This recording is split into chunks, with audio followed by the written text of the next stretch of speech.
তো সকলকে জানাই হোলির আন্তরিক প্রীতি ও শুভেচ্ছা। প্রথমেই বলি যে পশু পাখির গায়ে কেউ রং দেবে না। এটা আমাদের ইন্ডাস্ট্রির মধ্যে রং খেলা হয়েছিল, অর্থাৎ আবির খেলা হয়েছিল, আমরা রং খেলিনি। আর আবিরটা খেলাই আমি মনে করি বেস্ট। আর এই যে এটা হচ্ছে মোটা ভাই, স্পেশালি একে আমরা মোটা ভাই বলি, বাট এর নাম হচ্ছে দেবজিৎ বাগ। তো এর সাথে বেশি আমরা ইয়ার্কি করেছিলাম এবং একেই লাস্ট পর্যন্ত বেশি মানে রংটা মাখিয়েছিলাম। আর স্পেশালি ব্লগটা এর জন্য কিছু স্মৃতি হিসেবে রয়ে যায়। মানে খেলা শুরুর আগে থেকে আমাকে বলছে কৌশিক একটা ভিডিও করো, স্মৃতি হিসেবে রয়ে যাবে, মানে অনেকবার বলছিল। সেই জন্যই আমি এই ভিডিওটা তোমাদের জন্য করেছি, স্পেশালি মোটা ভাই তোর জন্য। ভিডিওটা দেখ।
শপ ওয়ান ফর কৃষক ইন্ডাস্ট্রি প্রাইভেট লিমিটেড। যারা যারা ভিডিওটা দেখছো অবশ্যই একটা করে কমেন্ট করে দিও যে আমি শপ ওয়ানে।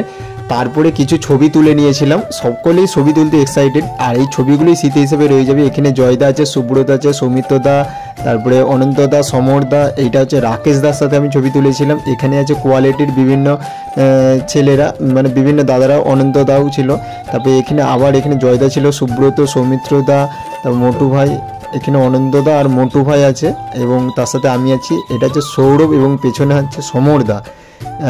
আর এরকমভাবে অনেকগুলোই ছবি তুলেছিলাম। আর এই ছবিগুলোই স্মৃতি হিসেবে রয়ে যাবে। এটা হচ্ছে মৃত্যুঞ্জয় এবং তার সাথে আমি। মানে সকলেই তো ডিজাইন দেয়, কেউ কখন কে ছেড়ে চলে যায় তার তো ঠিক নেই। সেই জন্যই এই ছবিগুলো স্মৃতি হিসেবে রয়ে গেল। আর তোরা যারা যারা এই ভিডিওটা দেখছিস অবশ্যই একটা করে কমেন্ট করে দিস যে এই ফ্রেমে তোরাও আছিস।